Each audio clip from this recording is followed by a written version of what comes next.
नमस्कार, मैं कुमार हाजिर हूँ मधुबनी न्यूज़ के यूट्यूब चैनल पर। आप अभी मधुबनी न्यूज़ देख रहे हैं। मधुबनी न्यूज़ को सब्सक्राइब करें, जिससे मिथिला और मधुबनी के क्षेत्र की जितनी सारी जानकारी है वो जानकारी आप तक सबसे पहले पहुंच सके। झंझारपुर निर्मली रेलखंड पर आमान परिवर्तन का काम लगभग पिछले 53 महीनों से चल रहा है। इस 53 महीनों में जो कर्मचारी हैं, जो इंजीनियर हैं, उन्होंने कई सारी कठिनाइयों का सामना किया, कई सारी दिक्कतें उन्हें झेलने पड़ी, परंतु उन सब दिक्कतों के बाद भी एक सपना जैसे पूरा होने की उम्मीद पर खड़ा हो गया है और ये सपना अब पूरा होते हुए दिख रहा है, क्योंकि आसान नहीं था कोसी नदी पर पुल को तैयार करना।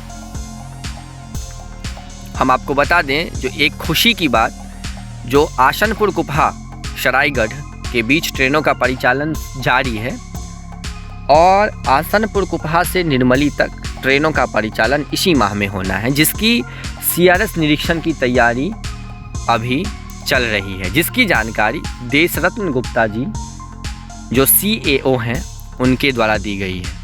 उनका कहना है जो ट्रैक पूर्णतः तैयार है आसनपुर कुपहा से निर्मली तक, अब इस ट्रैक पर सीआरएस जांच होने के बाद इस रेलखंड पर ट्रेनों का परिचालन शुरू कर दिया जाएगा। साथ ही हम आपको ये जानकारी भी दे दें, जो आसनपुर कुपहा होते हुए निर्मली घोघरडीहा के रास्ते नेमुआ हॉल्ट तक ट्रेन आ रही है।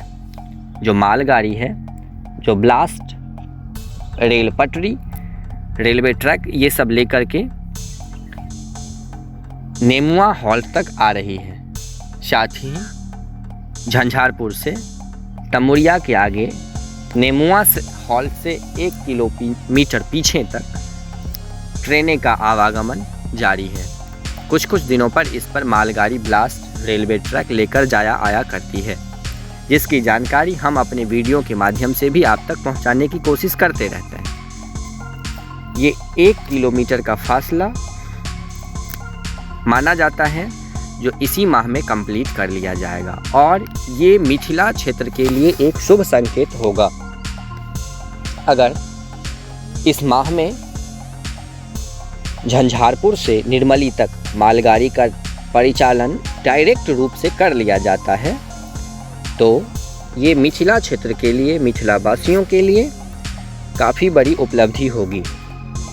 जैसे हम पहले भी आपको बता चुके हैं, जो इस रेलखंड को संपूर्ण करना, बड़ी गेज में बदलना कोई आसान बात नहीं थी, क्योंकि ये 32 किलोमीटर का रेलखंड, जिसमें लगभग छोटे बड़े पुल मिला करके 50 पुलों से ज़्यादा का निर्माण किया गया है,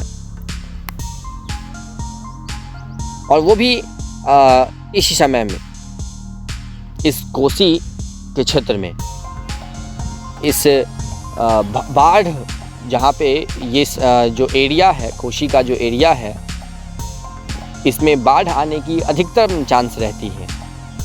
इस एरिया में लगभग इस 32 किलोमीटर के रेंज में लगभग 50 से भी ज़्यादा पुलों का निर्माण किया गया है। साथ ही 1-2 पुल हैं जो पुराने पुल हैं, उसकी मरम्मत कर उसी होकर के बड़ी गेज की ट्रेन, बड़ी लाइन की जो ट्रेन है उसे चलाई गई है, चलाने का काम शुरू है। परंतु वहाँ के जो मज़दूर हैं या वहाँ के जो इंजीनियर हैं, उनसे बात करने पर पता चला है जो ट्रेन चलने के बाद उस पुल को भी परिवर्तन किया जाएगा, उस पुल को भी नए पुल में बदला जाएगा। जैसे हम आपको कुछ दिन पहले दिखाए थे एक वीडियो, जो मिथिला द्वीप के पास जो एक ब्रिज है वो डैमेज हो गया है और अभी तक उस ब्रिज में उसकी मरम्मत का काम चल ही रहा है, लगभग 1-1.5 महीने से ज़्यादा से। हम फिर उसकी नए अपडेट लेकर आप तक ज़रूर आने की कोशिश करेंगे। हम आपको ज़रूर वो वीडियो दिखाएंगे जो उस पुल में कितना काम हो गया है। उस पुल को सीआरएस निरीक्षण के दौरान ही बताया गया था जो इस पुल को नया बनाना है, परंतु किसी कारणवश उस पुल को नया नहीं बनाया गया है। उसको मरम्मत का काम अभी किया जा रहा है उस पुल का। तो मरम्मत का काम हो गया लगभग होने वाला है, जिसकी जानकारी हम जल्द ही आप तक पहुंचाएंगे, जिसकी वीडियो भी हम आपको जल्द ही दिखाएंगे। अब सिर्फ देखा जाए तो सिर्फ 1 किलोमीटर का फासला रह गया है झंझारपुर निर्मली रेलखंड का, जो भी इसी महीने में करने का लक्ष्य रखा गया है। और अगर ये इस महीने में कंप्लीट कर लिया जाता है तो ये शुभ संकेत होगा मिथिला व इसके आसपास बसे सीमांचल एरिया जो है, इसके आसपास बचे सभी वासियों के लिए, जितने सारे लोग हैं उन सभी के लिए ये बहुत ही खुशी का समय होगा। 1 अप्रैल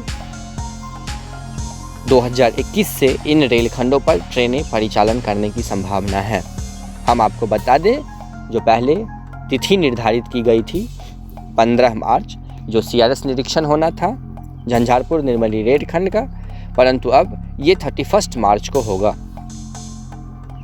प्राप्त जो हमें सूचना मिली है, बात करने पर जो पता चला है, जो अगर किसी प्रकार से विलम्ब हो जाती है इस रेलखंड को जो बचे हुए काम को करने में, तो ये CRS निरीक्षण अब 31 मार्च के आसपास होगा और उसके बाद जितनी जल्दी हो सकेगा इस रेलखंडों पर ट्रेन का परिचालन कर दिया जाएगा। आज इसी सप्ताह में निर्मली तक ट्रेन चलने की संभावना है CRS निरीक्षण होने के बाद, जिसकी जानकारी देश रत्न गुप्ता जी ने दी। उन्होंने निर्मली स्टेशन पर बन रहे नए अंडरपास पुल का भी जायजा लिया और वहां के कर्मचारियों को उस पुल को सुलभ व आधुनिक बनाने के दिशा निर्देश भी दिए। साथ ही साथ उन्होंने निर्मली से सरायगढ़ तक की सारी जानकारी ली और उन्होंने कहा जो जल्द ही निर्मली से सरायगढ़ के बीच ट्रेनों का परिचालन शुरू कर दिया जाएगा। धन्यवाद। आप देख रहे हैं मधुबनी न्यूज़। मधुबनी न्यूज़ को सब्सक्राइब कर हमसे जुड़े रहें।